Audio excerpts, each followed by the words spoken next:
Welcome to the Intuitive Websites Internet Marketing Podcast, bringing you the country's top podcast on the subject of Internet marketing. I'm your host, Glenn Thayer, along with the CEO of Intuitive Websites, Thomas Young, and web marketing guru, Dennis McCarthy. Folks, thanks for joining us again for another edition of the Intuitive Websites Internet Marketing Podcast. Today we're going to be talking about market segmentation. So let's just start with explaining exactly what a market segment is. Well, market segments are basically the niches that your company is going to market to. And really, even before we get started talking about that, I just want to stress how important it is that if you're a website marketing professional, that you must be really good at marketing. This isn't something that, marketing is not something that you just stumble upon and make it a career. Marketing is actually a science. And in a lot of ways, it's an art too, but it's a science that has to be learned. And so, market segmentation is really the science of understanding your marketplace and how you can break it up into segments. And what happens in marketplaces is that you have characteristics of people, of buyers, of your customers. And a lot of times those characteristics are at opposite ends of a spectrum.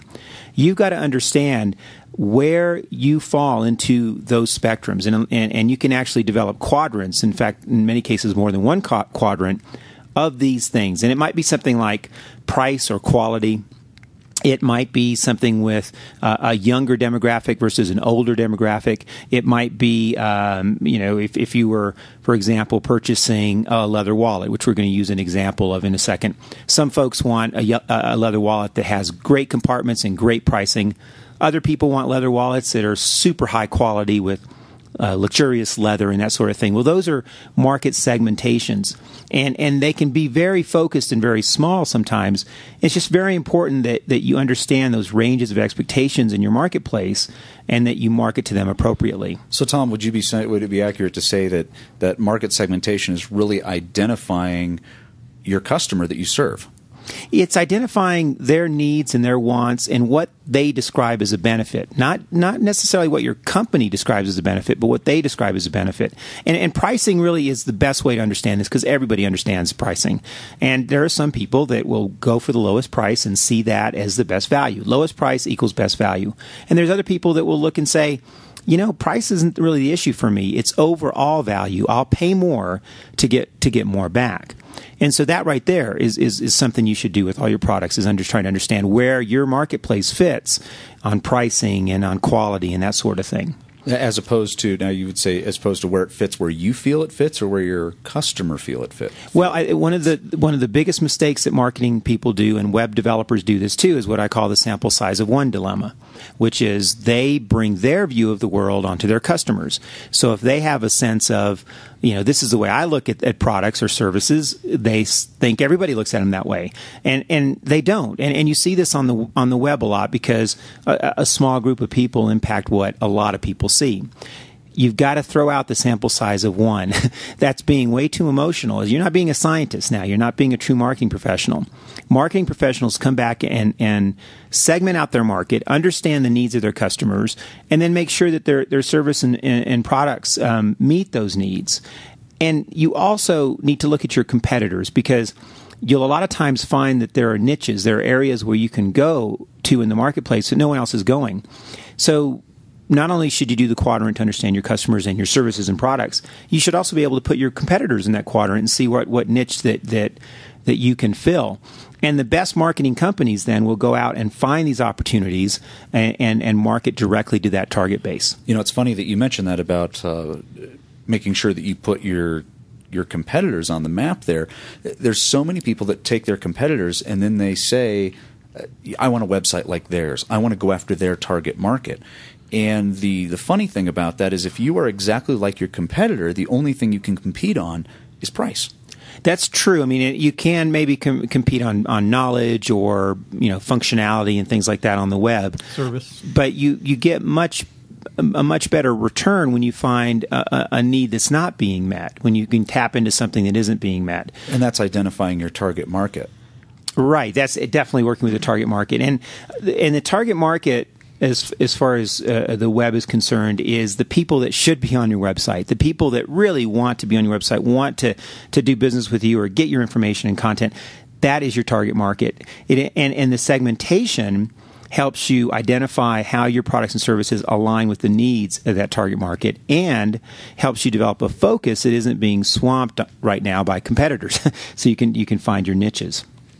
How would you suggest our listeners go about doing a basic segmentation? What would be the best way for them to do that?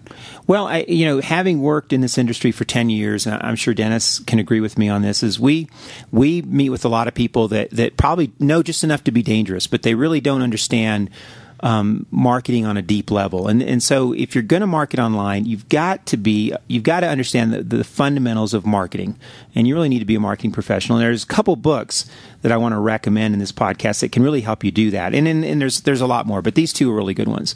The first one is called Blue Ocean Strategy, and the authors are Kim and Mauborgne.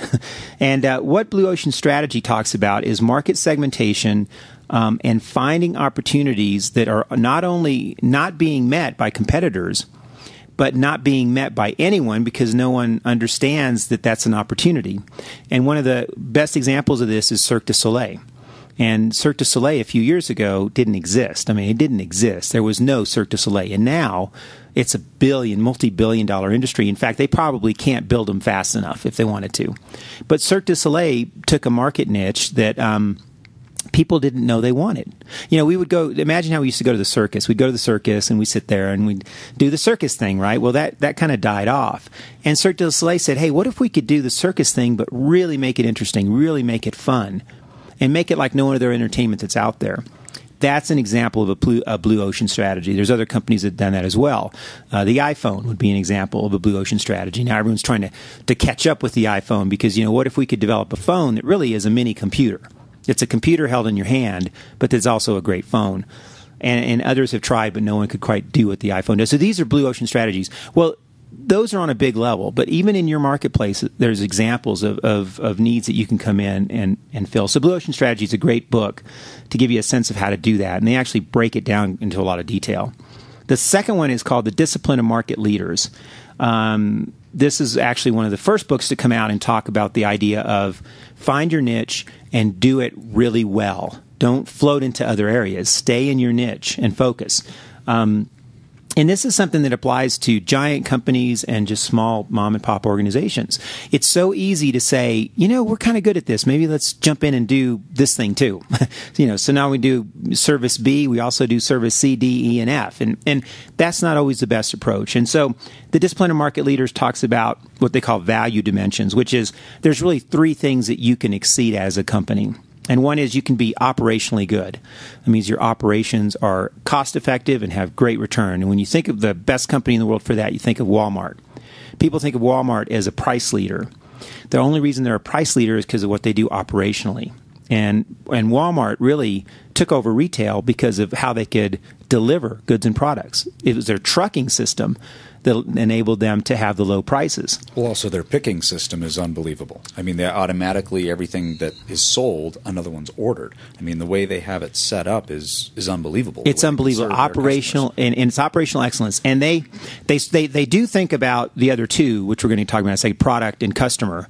But operationally, that dominates everything. So you're not going to go to Walmart and find an expert in a certain product that you want to buy because service is not their area. Lowering costs and operations is. So the first one's operational. The second area is product. And once again, these are companies that focus exclusively on we're going to have the best products and put all our resources into that, into R&D and development. And when you think of technology companies that have done really well, that's what they've done. And that's Apple would be an example. Intel would be an example.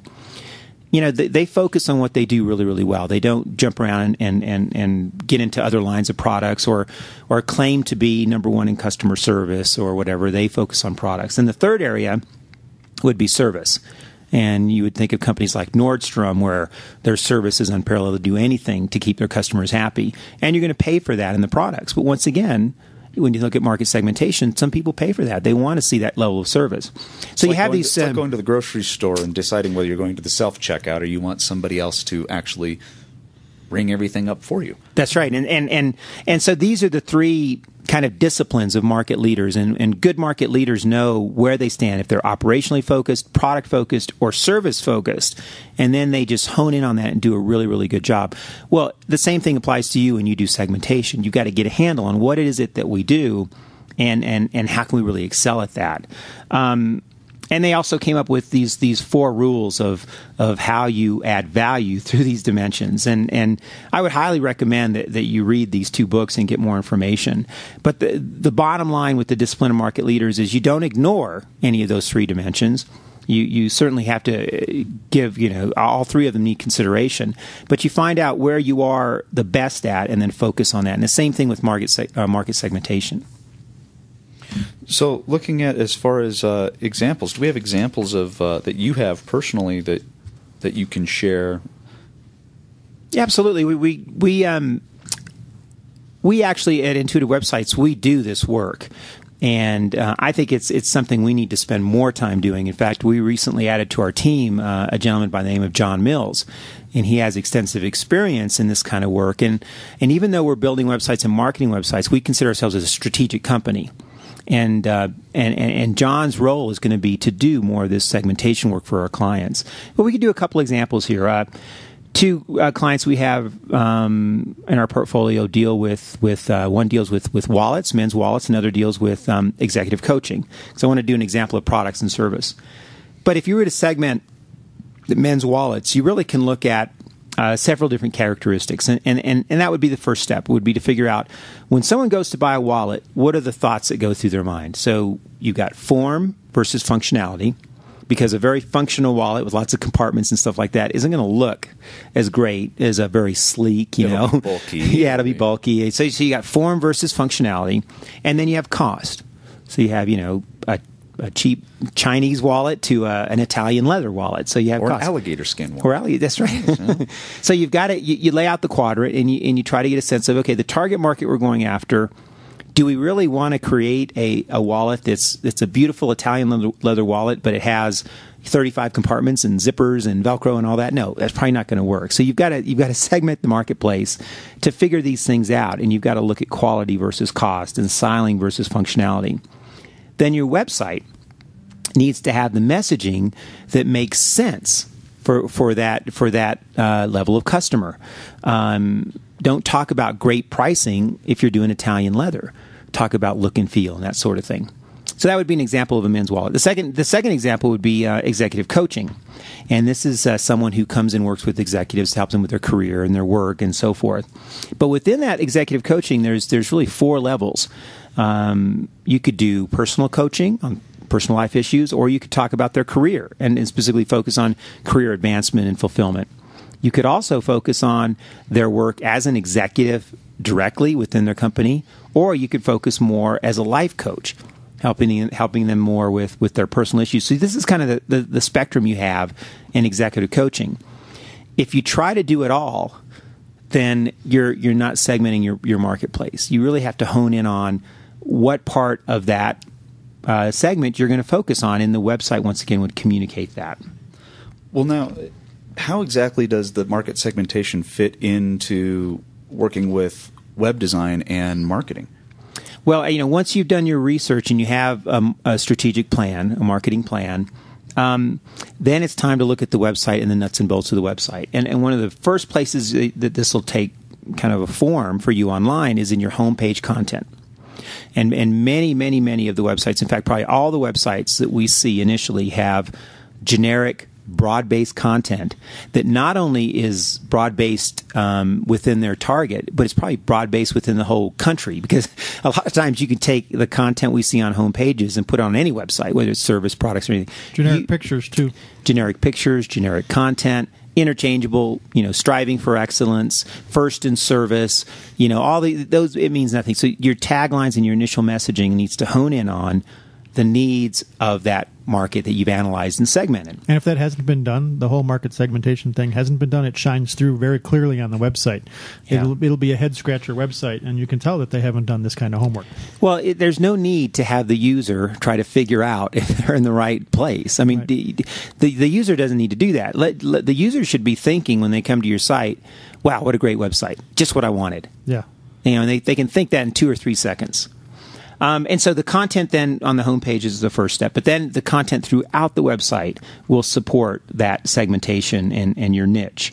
And then as far as how your website can do better than competitors and really even meet more needs, has to do with your response time to inquiries, your e-commerce functionality, the navigation, the titles of the links in your navigation.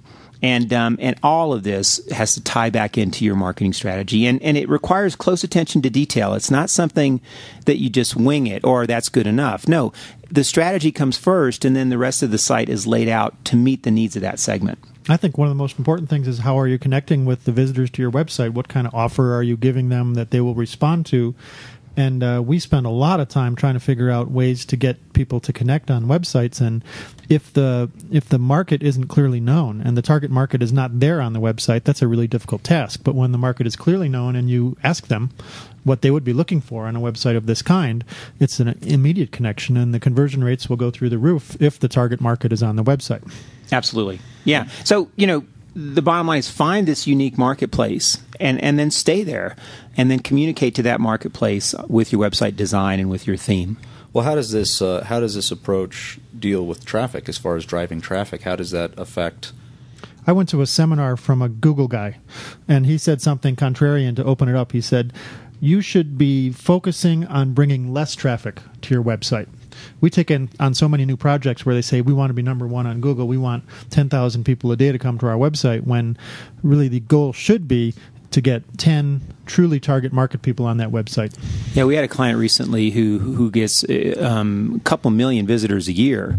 And it's taken us a while, but I think we finally convinced the client that it's time to look at the quality of the visitor. Right. Maybe he doesn't need the 2 million a year. Maybe he just needs a few 100,000 and has a conversion rate that would be much improved. So it would almost be like being number one in Google under your niche market, not under the generic market. I know we're going to get to more AdWords. We have other podcasts in the past that deal with search engines. And well, it's well known that the long tail searches, what the searches that are 5, 6, 7 words, the people know exactly what they want. Those outperform the shorter searches by multiples of 3 or 4. Well, and it's interesting too, because we've been doing search engine research for a long time, and really search engine research is a form of market segmentation. We've just never looked at it that way, but that's what it is. You're carving up and dicing up your market based on the searches that are done out there. So use the search engine research to support your theories and your analysis behind how your market's divvied up, and then apply that directly to the website and your content and so forth.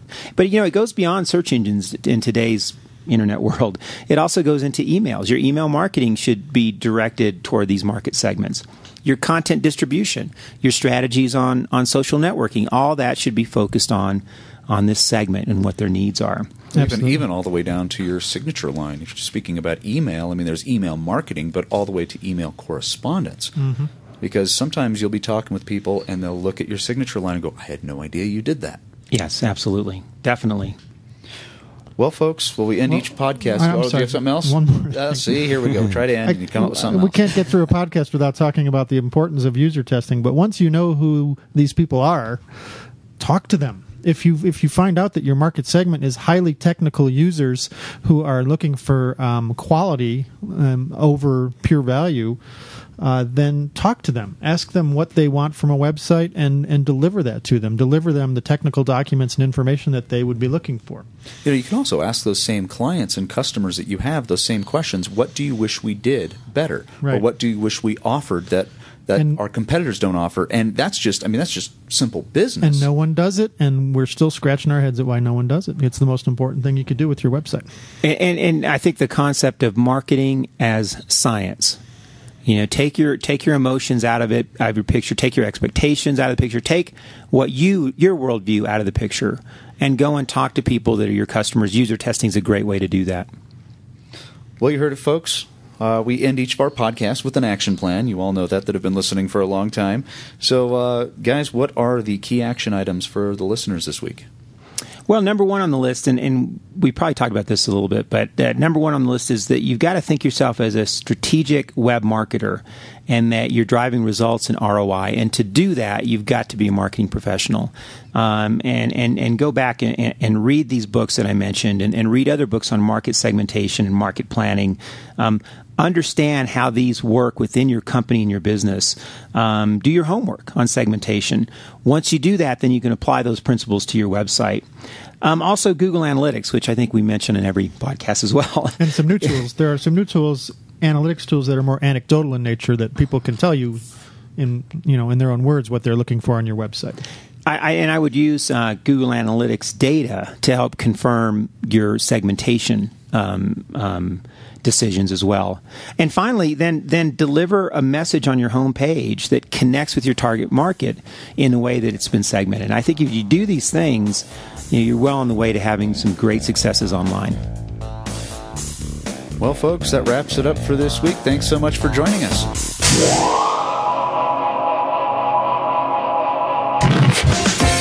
This has been an Intuitive Websites Internet Marketing Podcast. For more information and to see all the available podcasts and much more, visit intuitiveblog.com.